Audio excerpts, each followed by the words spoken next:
Ngayon, magluluto ako ng biryani laham.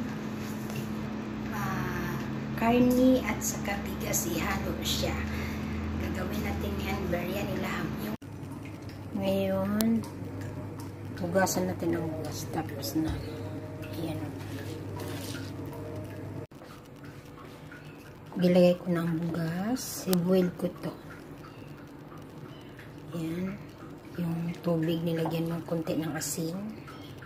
Kasi ang gagawin natin is rice biryani.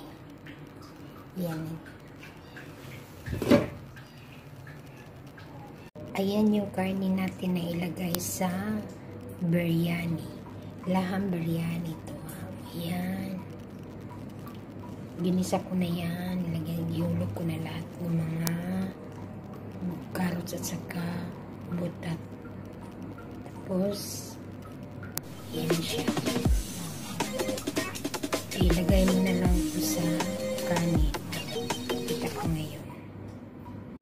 Ngayon, ilagay na natin una ang karne. Kasi di kuha na ako ang bigas dito. Lagyan na ito na karne.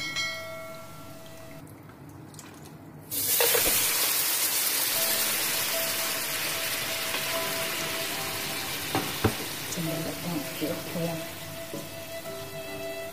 Yan.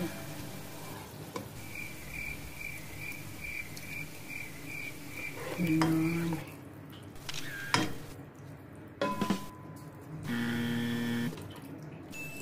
Ito yung karne.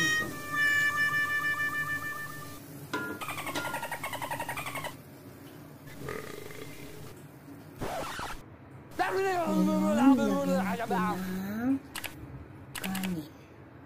Yan ang kanin. Kita mo guys, takpan mo yung karne niya sa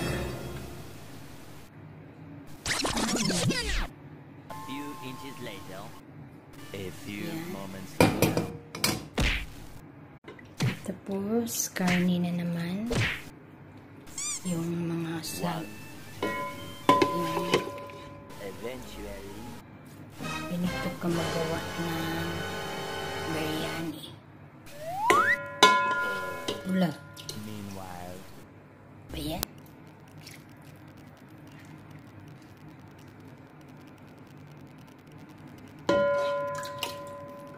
Sabuan mo siya talaga. Sabuan mo. Parang hindi siya makuha. Yan. Takpan na siya. Wala na din ang kitang karne. Lagyan na naman topping. Ayan. Lagyan na ko na naman siya ng karne sa ibabaw. Tapos, takpan na naman ng kanin. Ngayon, tapos na siya. Pang-apat na itong na layer. Ha? Ngayon, takpan na natin. Tingnan mo. At saka gawin na itong low fire. Kalamira talaga itong kabayo na ito. Alis ko lang kinagasiat. Pagbalik ko, yan, kinuha na nga akong niluto. Hindi pa ko tinirahan karne. Pasaway na, kabayo ka. Anong kakainin ko dyan? My goodness, nang kabaywa ka.